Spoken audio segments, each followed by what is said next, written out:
One nation one election का मुद्दा इन दिनों ज़ोरों पर है।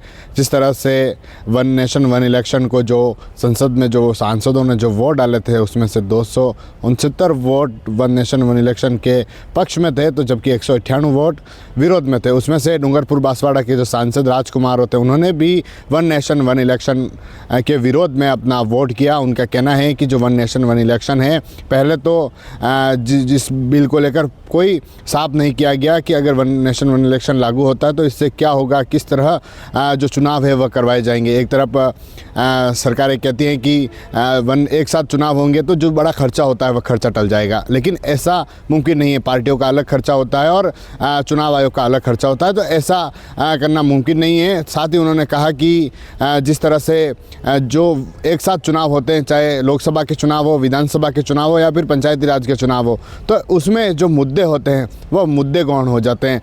लोकसभा में जो राष्ट्र के मुद्दे होते हैं वह देखने को मिलते हैं, तो विधानसभा के चुनाव में जो विधानसभा से जुड़े मुद्दे हैं, जो राज्य के मुद्दे हैं वह होते हैं, और पंचायती राज चुनाव में जो पंचायतों से जुड़े मुद्दे होते हैं उनको उठाया जाता है। लेकिन जब ऐसे चुनाव एक साथ होते हैं तो जो नीचे धरातल पर काम करने वाले लोग हैं, जो धरातल के मुद्दे हैं वह गौण हो जाएंगे। इस कारण उन्होंने इसका विरोध किया और उन्होंने जो निर्वाचन आयोग की जो कार्यप्रणाली है, जो जिस पर भी उन्होंने सवाल उठाते हुए कहा कि निर्वाचन आयोग की जो स्थितियां हैं वह भी साफ नहीं, इस कारण उन्होंने उसका विरोध किया। आपको बता दें कि डूंगरपुर बांसवाड़ा से भारत आदिवासी पार्टी के सांसद के रूप में चुनाव लड़े और वहां से सांसद बने। हाल ही में पार्टी बनी थी भारत आदिवासी पार्टी।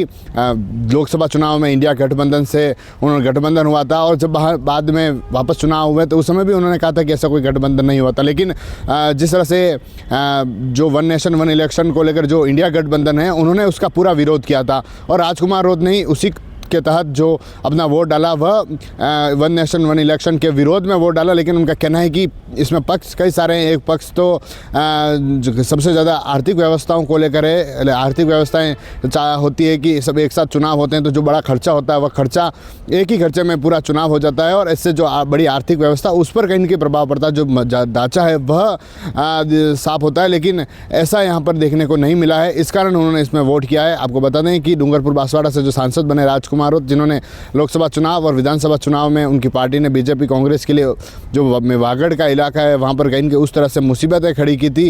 लोकसभा चुनाव में गठबंधन की बात सामने आई थी, चुनाव हो गया और बाद में कहा कि कांग्रेस ऐसा कोई गठबंधन नहीं हुआ। यहाँ तक कि कांग्रेस भी कहती रही कि हमने राजकुमार रोध के लिए गठबंधन के तहत यह सीट छोड़ी थी। उसके बाद फिर से जो उपचुनाव में भी ये मुद्दे देखने को मिले। राजकुमार रोध ने कहा कि अगर कांग्रेस चाहती है तो उस गठबंधन के तहत यह सीटें छोड़ सकती है, लेकिन कांग्रेस ने वैसा नहीं किया। लेकिन अब फिर से कहीं न कहीं वह गठबंधन देखने को मिला, और हो सकता है इस गठबंधन के कारण राजकुमार रोध ने जो अपना विरोध में जो है वन नेशन वन इलेक्शन में अपना वोट किया है। TV9 के लिए राजेश डांगी।